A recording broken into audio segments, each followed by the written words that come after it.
2 years ago this room was empty, but now after steadily building and putting it together as and when I can by adding IKEA Kallax shelving, drawers, glass doors plus a desk, IKEA lighting has gone in, Nintendo posters spray the walls and all manner of gaming related items from tabletops, handheld, consoles, figures, accessories and games from the collection have been fitted, placed and decorated in between. Well, hello, I'm James for those of you who don't know me, and welcome to the room of an Easter egg hunter, as this is my game room tour. Welcome everyone to the home of finding sweet chocolate Easter eggs within our video games. Well, okay, perhaps not chocolate ones, but it's as good as having and finding the real thing, but just on a different level, as this is the Easter egg hunter. After initially entering the room, you will spot the desk, but turning to the left, the tallest shelving unit stands and is home to 24 different compartments, but Sega dominates the first 8 spots on the top, with the Master System taking up 3 of those, and quite rightly too, as I had very fond memories of renting many titles with my best friend at the time. Next to that, the Sega Saturn resides, and while yes, I don't own a great deal of games for it, what I do own I really appreciate, but is certainly an area I would like to improve in the future. The Sega Dreamcast to the right is one of my all-time favourite consoles and is home to an amazing library of games and a very intriguing catalogue of accessories, most of which were only available in Japan. And finally, the Sega Mega Drive, complete with a Master System converter, takes up the final 3 sections thanks to a gathering of games. And favourites include Mortal Kombat 2, Sonic, Streets of Rage, NBA Jam Tournament Edition and Micro Machines.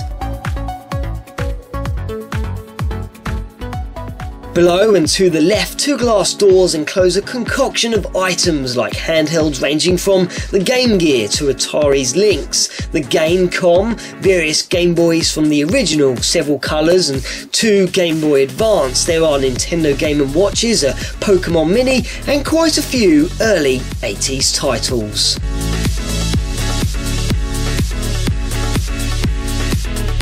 There are 17 different Tiger Electronic handhelds.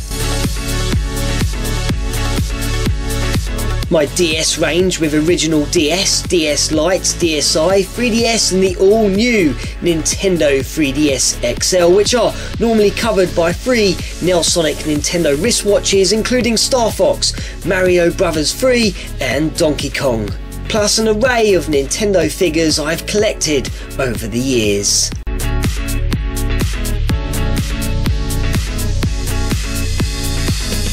To the right, I have a home for the Xbox range, with 2 original Xboxes resting side by side with an Australian model and limited Crystal Edition. Some of my pastime favourite games include Silent Hill 2, Burnout 3, Takedown, Time Splitters Future Perfect and Halo, Max Payne, GTA San Andreas and Silent Hill 4, all of which are perfect for an Easter egg adventure. And just above, my Xbox 360 is surrounded by one of my favourite collections of games in the entire room.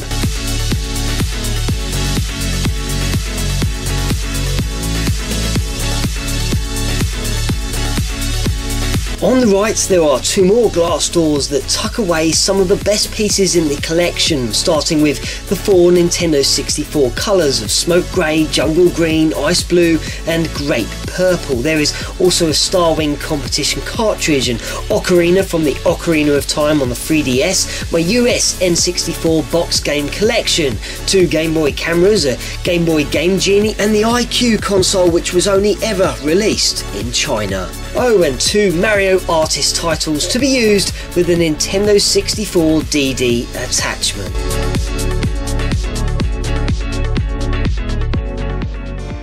The final 8 spaces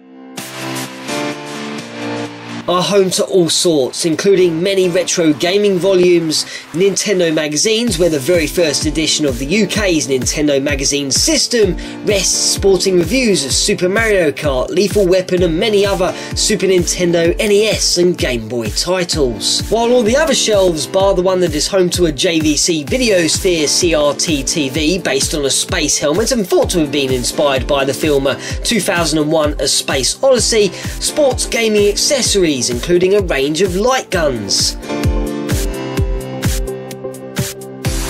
attachments, arcade sticks,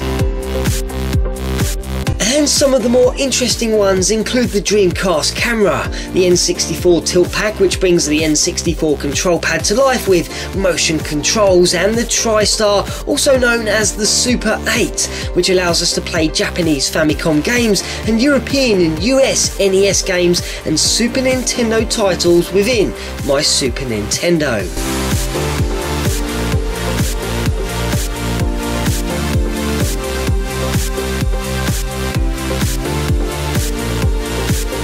The second stand is primarily dedicated to Nintendo products, but the top of the unit displays numerous early 80s tabletops and handhelds from great companies like Coleco, Entex, Bambino, CGL and Gakken, whom have all produced some of the better games at the time, especially Entex, who seem to go that extra step further in taking their games to a higher level. Above the tabletops and handhelds, free-frame Nintendo posters rest, and as you look down where Nintendo consoles are positioned and organised in a chronological order, where starting from the bottom left-hand corner we have the Famicom Hong Kong version that was distributed by Manny.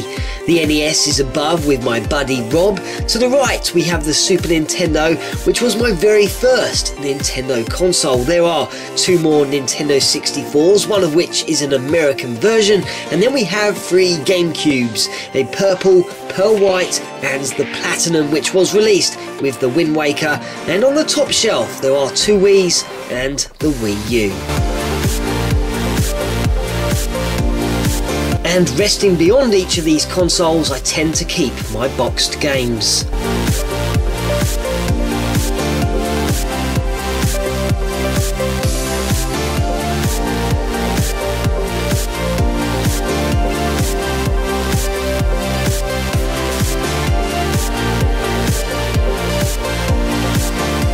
While the Famicom games aren't boxed, I really do enjoy looking at the cartridges for their bright, flashy colours and amazing graphical artwork they offer up. I also enjoy collecting the more quirky cartridges that companies come up with, such as the 138-in-1, the 88-in-1, the 31-in-1, the 180-in-1, or how about the awesome 9,999,999 games in one cartridge. In all four corners of the cabinet, drawers are set in to hold loose games for the Nintendo consoles. The top left holds the NES and Super Nintendo, including Mega Man X, Mario is Missing, Super Metroid, Donkey Kong 1 and 2, Street Racer and Super WrestleMania, which I loved as a kid, while the NES drawer offers up Time Lord, Isolated Warrior, Gremlins 2, DuckTales and Skyhawk. The drawers directly below are made up of a collection of Game Boy titles, over 90 advanced games and a combination of original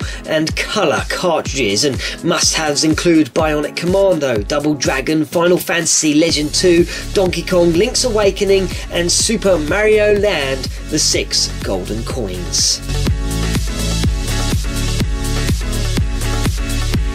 The other drawer is filled with a selection of Atari Lynx games and a bunch of Philips CDI titles, including the curious puzzle game Hotel Mario, which is regarded as one of the worst Mario creations ever. The remaining drawers on the other side are crammed with loose N64 carts, boxed Japanese N64 titles, numerous other N64 and Super Nintendo boxes, and Sonic figures and handhelds which were released at McDonald's, as well as various Nintendo accessories. And to complete the unit, right underneath the desk is Sega's Afterburner, and as well as 2 limited edition Resident Evil chainsaws, one for the PlayStation 2 and one for the GameCube, both released by Nubitech in 2005.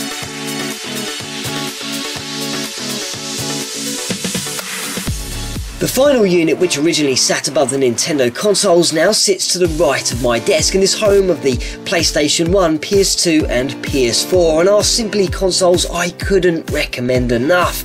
Some of my old and new favourites would have to be GTA, Resident Evil 1, 2 and 3, Metal Gear Solid, Destruction Derby 2, the Driver Series, Toka Touring Car Championship, Prince of Persia, The Sands of Time, The Getaway, GTA 3, Vice City, Gran Turismo 3, GTA 5, Alien Isolation, and The Last of Us, The Evil Within, and really, the list goes on. And at times, the Sony consoles have managed to keep me so busy that it has been difficult to pull me away.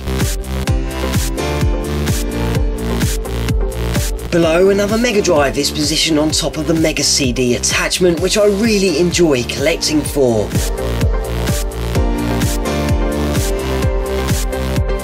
And the last 4 shelves are home to more tabletop games, including the Booster Boy, which added an analog stick, big buttons, a magnifying glass, storage, stereo speakers, all for the original Game Boy.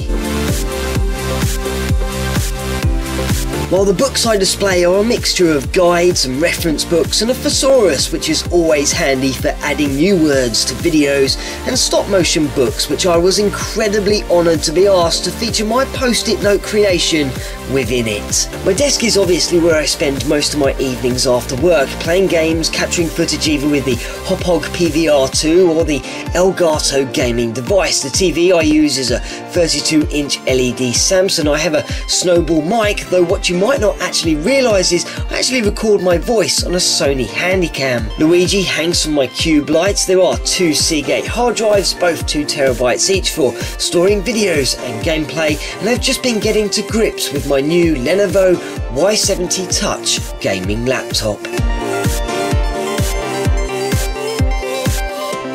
While a lot of game rooms have many consoles hooked up at the same time, space is rather limited here, so I just keep all my wires, cables and extra controllers stored under the desk next to the Atari 2600 and Philips CDI.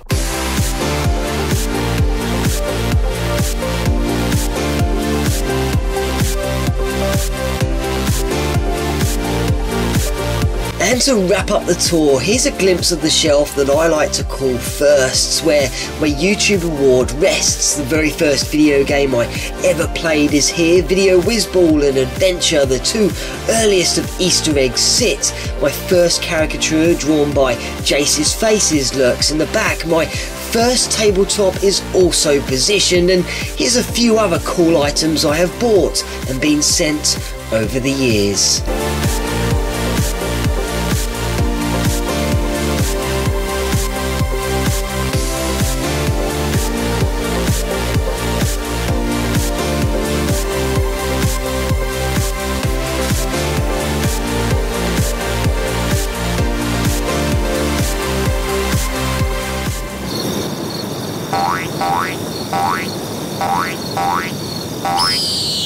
Hey everyone, this is James, and if you ever want to know what else I get up to, then you can always find and follow me on Facebook, Twitter and Instagram. And if you're new to the channel, then why not subscribe and become part of the journey as we explore secrets, Easter eggs and glitches every single week. And I look forward to seeing you in the next video.